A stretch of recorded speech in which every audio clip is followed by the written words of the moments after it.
You're a Zen master, but you're also connected to the Integral school, Ken Wilber, and this idea of a sort of developmental lens, looking at culture and looking at consciousness through through the sense of where it's going and how it's developing. So it's a very interesting mix of the sort of the timeless Zen and the developmental path of consciousness. And I'm going to open by asking you a little bit about Jordan Peterson, at the risk of feeling that all of the content and all of our channel is about Jordan Peterson. I think the reason for that is because I think it's a really interesting window into some of the deeper topics that I'm really hoping to explore with you about masculine and feminine and where we are culturally, because I think the phenomena of Jordan Peterson and the reaction to him, for me at least, there's something really archetypal about where we are in our culture. So I'd love to hear what you made of this incredible kind of phenomena that's erupted over the last kind of year or so. I was so excited to see Jordan Peterson erupt onto the stage, and I know you had particular part in that. There is a culture war that is in bright precedence. I mean, we are in the middle of a culture war. There's a polarization, and Jordan Peterson is standing in the middle as a lightning rod, taking all the projections from both sides. He clearly sees the postmodern ideology, and it is an ideology. It's a system of beliefs and values that will not lead us to the promised land.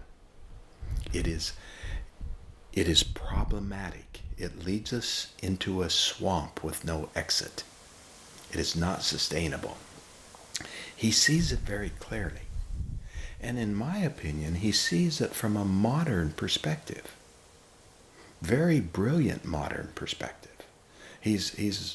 And he has a depth because of his understanding of Carl Jung and his own work in psychology, the field of psychology, that is deeper than most people.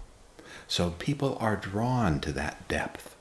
He sees something much deeper than other people are seeing right now. For me, when I see him describing this ideology of postmodern egalitarian relativism and describing it so precisely, and then I listen to Ken Wilber describing the same disease, there are some interesting differences between their two descriptions, and there are even more interesting similarities. Jordan Peterson has the depth of Jung's perspective, and Ken has that too. He studied Jung and Neumann. But he has a much bigger philosophical view that is a little bit more evolved, passed into the integral realm. But the two perspectives are fascinating to me, and both of them are critical.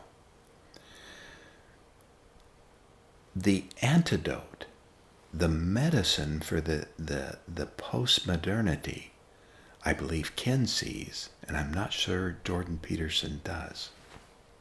And Ken has a name for this. He calls it aperspectival madness. And it is madness. There's no way out. The culture war in our society, Western, postmodern society, at war with modern beliefs and traditional beliefs, is a psychosis. So this aperspectival madness is kind of best summarized as this idea there is no truth, and yet that is a truth. That's part of it. That's the nihilism, the relativistic nihilism, which is saying there is no absolute truth, and that's an absolute truth. Everything's relative, and that's absolutely true. That's crazy making. That's half of it. The other half of it is rampant narcissism. If there is no absolute, if there is no power greater than my ego, what am I going to worship? As Ken points out, there are studies that show that I'm a member of the me generation, narcissistic, 60s. The people today, the millennials, are 2.5 times more narcissistic than the me generation. That just breaks my heart open. There's no way out of that. No way out. And when I work with the millennials, it breaks my heart. I feel such compassion. First of all, everybody's lied to them. Everybody's told them what they believe is the truth. And no one's told them the truth.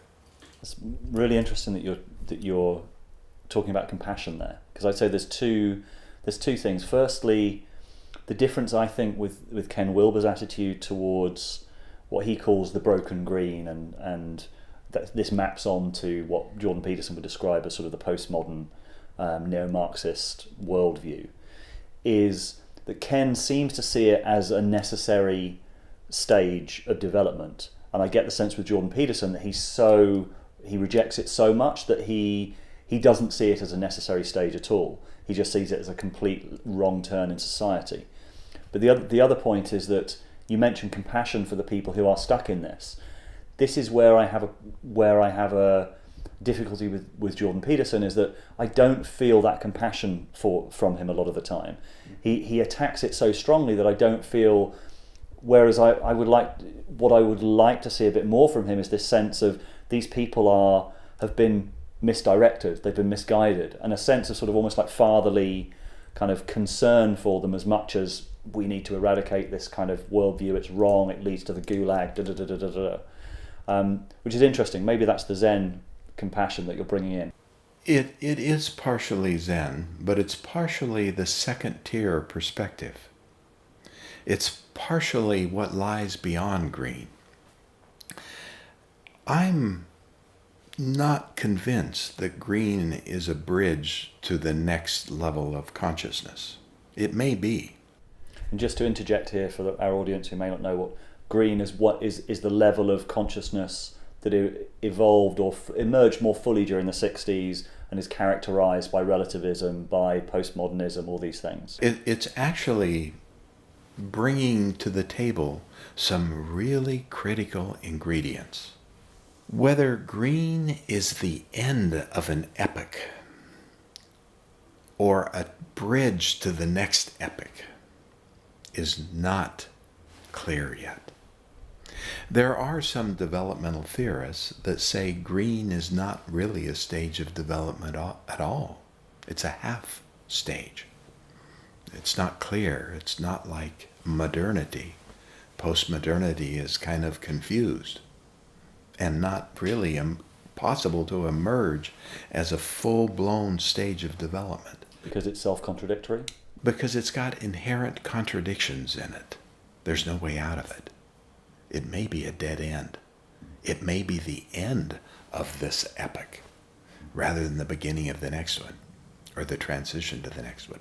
But if it's the end, that's a transition too, isn't it? It's not clear. Robert Keegan is such a developmental theorist. He doesn't see this postmodern as a stage of development. He sees it more as a symptom. It's just not clear yet. We won't know for a while. We won't know till we're looking back from the other side. So we'll see. So I'm right in the middle between Wilber and Jordan Peterson. Because I had read Carl Jung's collected works by the time I was 24. The Jungian perspective was really important to me. And then I stumbled into Zen, I stumbled into Ken. It's probably a really good time to just get a brief potted history of your background. How do you come to be a Zen master with the Integral tradition? I was raised Roman Catholic, a German Roman Catholic, in a small farming community in the mountains of Colorado. I didn't fit in. I had my first direct experience of Godhead or emptiness very young, and many more. And when I went to talk about them, I was beaten by the clergy. The nuns, they were particularly mean. So I very quickly learned to not say anything. But I wasn't very good at it, so I kept saying things. I kept conflicting. So by the time I was 17, I was very rebellious and deeply disturbed. I'm lucky to be alive. I'm lucky to have survived such pent-up anger and frustration and stubbornness. So I met a woman, a teacher. One of my friends drugged me to meet this woman, and I knocked on her door. We had to be there at exactly 8 o'clock. Drove 2 hours to get there, and this white-haired woman with fire in her eyes opened the door, and she said, "Welcome. No one comes here by chance. We're guided by the unconscious, because the unconscious knows." So this was like putting a key, like Jordan Peterson talks about putting a key in a hidden lock and something opens. I had felt this before when I was very young, and I learned to trust in the Lord because the Lord knows. It's the same lock. Different key, but the same lock. Something opened then too. All of a sudden, this really confused 17-year-old was not alone. There was a whole group of people this teacher introduced me to that I began to read with a voracious appetite. Carl Jung, Eric Neumann, Joseph Campbell, D.T. Suzuki, Krishnamurti, Miryak Eliade, Hermann Hesse, Watts. A world opened, and I fell into it. I started meditating about the same time. And there was an image and words that came out of nowhere, as if from the top of the mountain. I was worried about, well, what am I going to do when I grow up? And all of a sudden these words boomed out of nowhere. Rather than finding your place in the world, first find yourself, and there will be your place. Here I am, a so-called master of Zen, a lineage holder, in Rinzai Zen, Samurai Zen.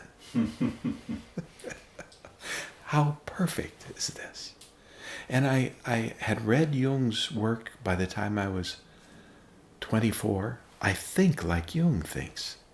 I see the same things Jung saw. The movement of collective shadows. What I see happening right now breaks my heart open. Nobody else sees what I see. Jordan Peterson smells it, I suspect, but it doesn't sound like he sees it.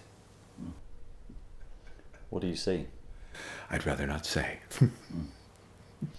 I have a sense that what we are seeing is the eruption of the shadow in a big cultural way, and a lot of that is due to, a lot is facilitated by technology. We have technology that suddenly, so now everything before was going through a few different channels, the broadcasters, the mainstream media, and suddenly we've democratized the media, we've democratized a lot of the information. And so what I see happening is that we have all of these things that were kept out of the behind closed doors, or were just we assumed were not part of our society anymore, now erupting out of the cracks between things. And beginning to erupt. I agree. I think this is just the beginning of something. We have no idea what's coming. I think we maybe have a suspicion. I don't think we do. Probably. But that's my sense, and that's where I wonder whether what you're referring to is that same sense that we're going to have to do some serious shadow work as a culture over the next... To survive. Yeah. What you're pointing to and what you're seeing with technology in your position as being part of the media, for the first time in human history, I have access on my cell phone to the great works of the greatest thinkers and sages of all time. Right here. Google, what did Aristotle say about this? Right here. This has never happened before. We have the ability to look on YouTube for all these teachings and these teachers. Never happened before. We have no idea how this is going to impact consciousness and the unconscious. We just are in such a bold experiment. And it's going to be amazing what happens. And terrifying, I suspect. I can hardly wait to see what it is. Do you have an idea of timescales? Because things seem to be accelerating very quickly. They are accelerating. There's no time. From an absolute perspective. And from a relative perspective, of course, there's this construct of time. It's a very persuasive illusion then. It is a very persistent illusion. So is the self. This ego is so persistent, but it's not real. As Ramana Maharshi said, the only thing that's real is what is present in deep, dreamless sleep. Everything else is an illusion. And illusions can kill. So can culture wars. You used the word culture war a couple of times now, and I think this is very interesting because it seems quite clear that whatever was sparked in the 60s, the culture war that kind of, certainly was fueled by what happened in the 60s, seems now to me to be getting bigger and bigger. It's almost like a fractal pattern that was affecting a certain number of people in the 60s has just got bigger and bigger and bigger until it seems to be impacting the whole of culture now. You were you're a little bit older than me. What do you make of that? Do you think these are exactly the same dynamics? And if so, what lessons do you have from your experience for how we should deal with what's happening right now? The image of a lake comes to me. In fact, it's a lake where I grew up. And it was pristine water when I grew up. And now, with the global warming and with the amount of nitrates that are in the ground and have seeped into the groundwater, the whole lake has died with a green algae that has spread across the lake and killed all life. The postmodern culture is spreading just like your fractals, taking over from the modern culture. But my view is that what happens if it's so dysfunctional that it kills the pristine lake? It's not clear what's going to happen yet. I see the danger of that happening. The medicine for the illnesses of the postmodern egalitarian relativism, which is the ideology that's prominent now in this postmodern culture, two medicines. One is shadow work. Two is understanding the evolution of consciousness, because that is the next view that negates the blind spots of the pluralism. You must see that pluralism is not the answer. It's not the end. It's not those who are pluralistic or enlightened. That's just not true. That's a lie. It's just another step. It's a bigger truth than modernity, but it's not the truth. The truth is the whole thing, the whole. So this is those two things, shadow work and evolution. You mentioned shadow work, and that was pretty much the main topic of my first interview with Jordan Peterson.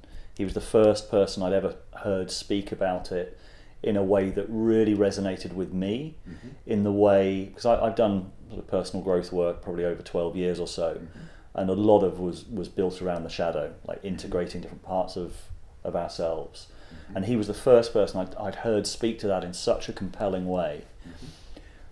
And you just sort of hinted that this is the essential work. I have the same feeling, that the way through the sort of chaos of that I think is coming, and I think we all recognise is coming, has to involve us all doing that really essential inner work of shadow integration. What does that look like, and how would you describe the importance of that for individuals and, I guess, our whole society? That's a really big question, and I trust you to answer it. It looks like being really fucking uncomfortable, and it's forbidden to be uncomfortable in postmodernity. You have to be nice. You can't give anybody any feedback. You can't tell the truth. You have to lie.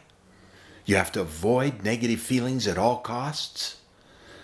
Those all kill any real shadow work.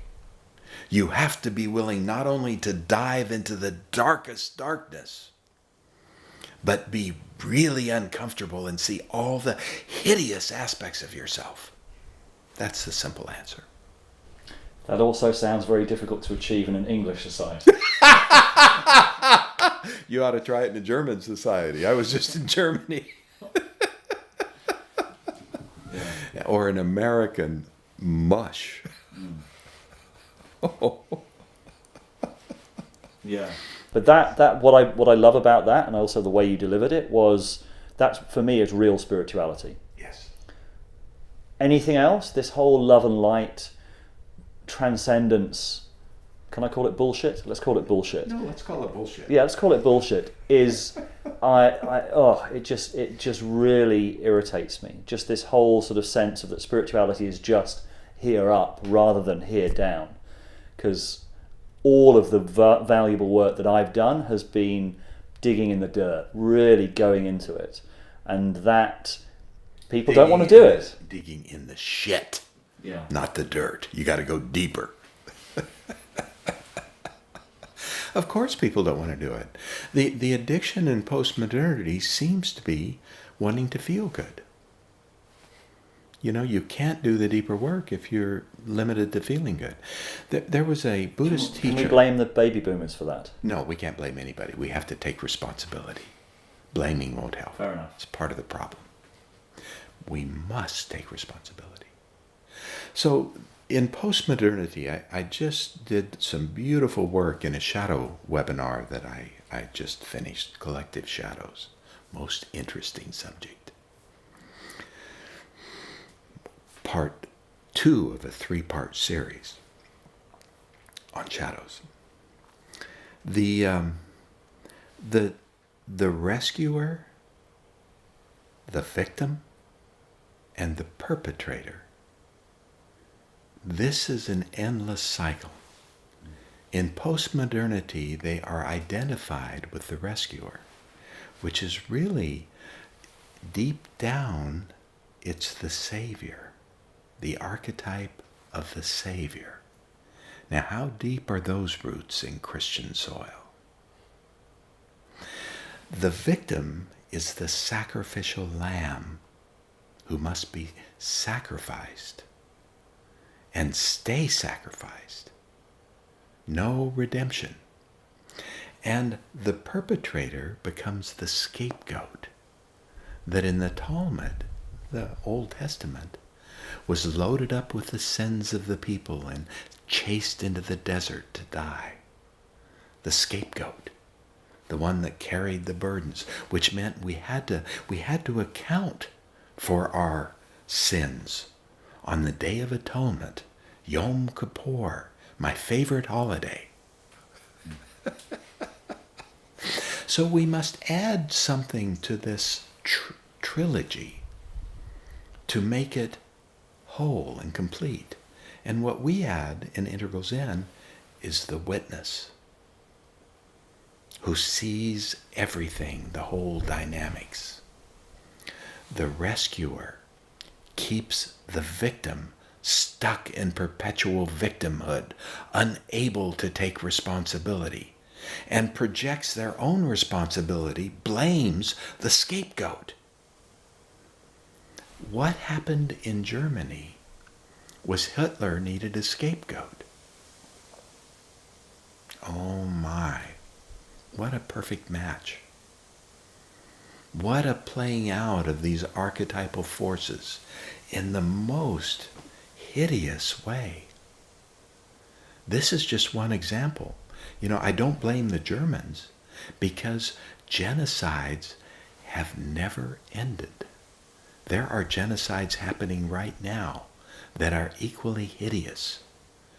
And until we get in touch with the hideous beast that breathes in the shadowy depths of our own haunted soul, individually, and stop blaming others for what is part of us, they will continue. And the weapons are getting much bigger and more deadly. As Einstein said, I don't know what weapons the Third World War will be fought with. Who knows what they have in the warehouses? He said, I do know what weapons the Fourth World War will be fought with. Sticks and stones. So another lens that we've looked at or used to look at a lot of the cultural and the social dynamics that are going on at the moment is gender, masculine and feminine. And in some sense, you can look at what's going on now as kind of this dysfunctional relationship between men and women that's sort of on the biggest cultural stage. And I just want to sort of ask what you make of that. Do you think that that's quite a useful frame to look at the world? Absolutely. It is a huge part of life. Masculine and feminine is everywhere you look.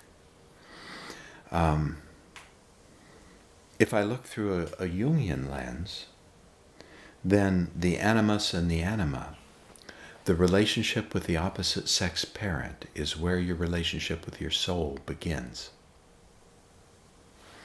It's who you will marry. That's a continuation. That vector continues. And it becomes so important to understand and to get to the roots of that little child that inevitably gets wounded. And masculine and feminine, for me, the confusion I would sort of simplify as we've confused equality with equivalence. So explain that for me, please. So we've confused equality with sameness. Yes. That in our drive to equality, to women being able to choose their destinies for probably the first time since the 60s, and sharing spaces with men. What I think we've confused is the complementarity of masculine and feminine and men and women with equality, with a sameness, an assumption of sameness. And my sense from teaching men's work and increasingly doing polarity work is that the way out is to really ground ourselves in our as men, in our masculine, to then be able to meet the inner feminine, which we also have as men, and the outer feminine as well. And it's kind of it's the paradox of the sacred marriage of masculine and feminine, but that can only happen if we really go into our own biological reality.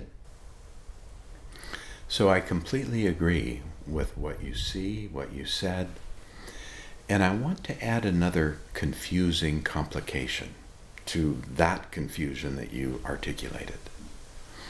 There are really two things going on that are merged together like trauma. One is developmental. We're moving from modernity to postmodernity to something that will work, whatever it is. Postmodernity is not working. It's stuck. It's not sustainable. So that's one thing that's going on. Then we have this battle between masculine and feminine. It's like an argument that needs to be a marriage, a sacred marriage. These two things are confusing enough in themselves. But when we merge them into one mess and try to solve the one mess, it's a far bigger problem than can be solved. It's a wicked problem that has no solution. And we're stuck there. So what you're pointing to is just half of it. There's another half that is equally problematic. And the combination, and there's probably more confusion that I'm not seeing, but this makes it unsolvable with this approach. We must separate it, differentiate these two things, and work on them independently. And you've got one of them very clearly. So let's talk about that one. I understand as well that you were part of some of the early explorations of what you might call the men's movement. Yes. Can you talk about that? Oh, be careful. How much time do you have? I was part of an organization called the Mankind Project. Something happened after I became very active in the Mankind Project. I had to go attend to my mother who was ill. And when I came back, there was a complete transition. This thing called multiculturalism had infiltrated the ranks. And all of a sudden there were these men teaching us that we were prejudiced. And they neglected to mention the fact that they were prejudiced as well, but we could smell it. You know what they were prejudiced against? Prejudice. Everybody's but theirs. And it stunk. Still does. That's another one of the performative contradictions of postmodernity, particularly the ideology of postmodern egalitarian pluralism. They say one thing with their mouths and say another thing with their actions. With their mouths, they're saying, I'm not prejudiced. With their actions, they're saying, I'm prejudiced against prejudice. This is a problem. This is a problem. It has no integrity. It doesn't speak the same truth. There is a shadow here that's unspoken, but felt. Is prejudice not a good thing to be prejudiced against, though? It absolutely is, of course. But you need to own the fact that you're prejudiced, and then it's not a problem. If you pretend you're not prejudiced, it stinks. That's a performative contradiction. You're lying. If you say, I am prejudiced against prejudice, aren't you? Of course. Who wouldn't be? So telling that truth and not lying about it, not pretending to be greater than somebody while pretending to be equal, is where we need to go. We need to tell the truth, the whole truth, and nothing but the truth. We need the whole truth rather than just the perfect truth that will make us appear to be enlightened and so-called equal, perfectly equal. Is there such a thing as perfect equality? I've never experienced it. It's just an idea. And when I try to treat people as though everybody's equal, it's such a disservice because I can't treat them for who they are.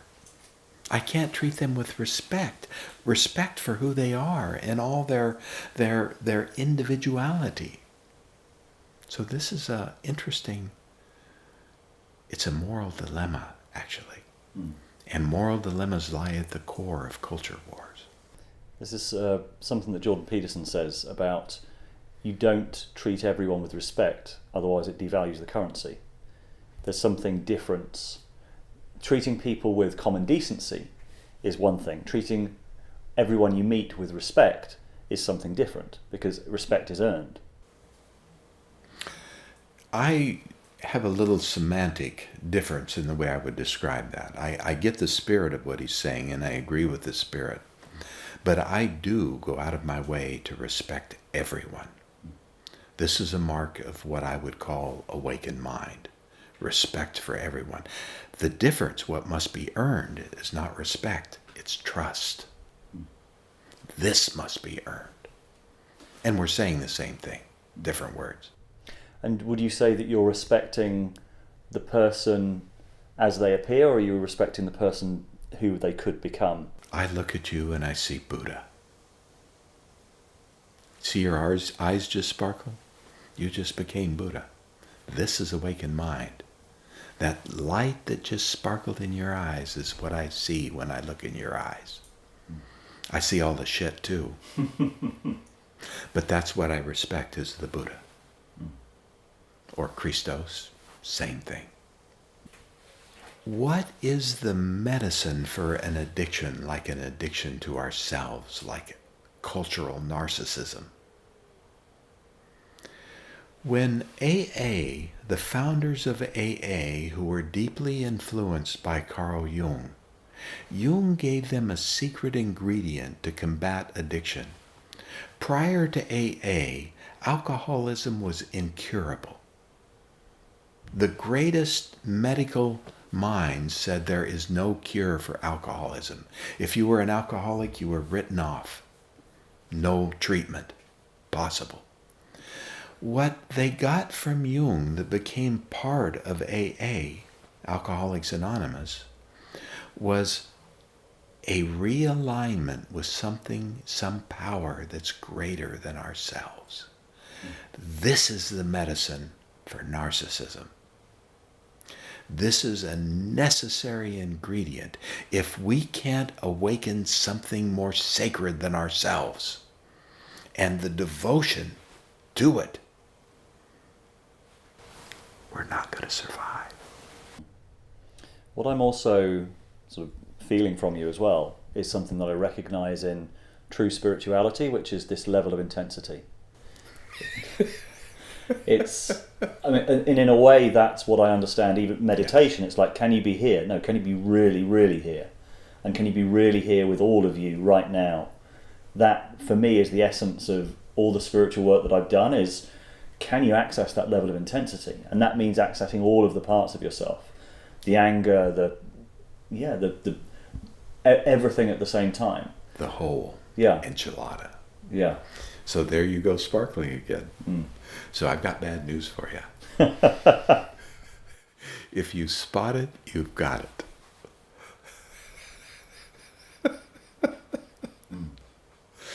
You've got no choice but to become the Buddha that you already are, no matter what.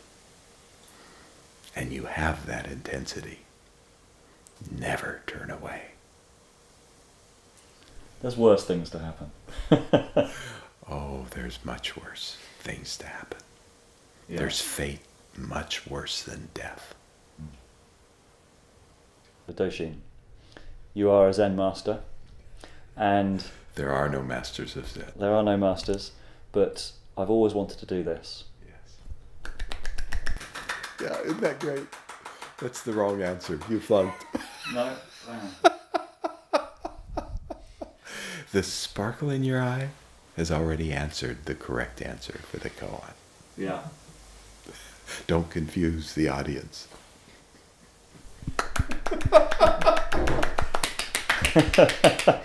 This is one hand clapping. This is one hand clapping. What is not one hand clapping? And can you see this deep truth in all things? Doshin, thank you very much. Absolute pleasure. Anytime.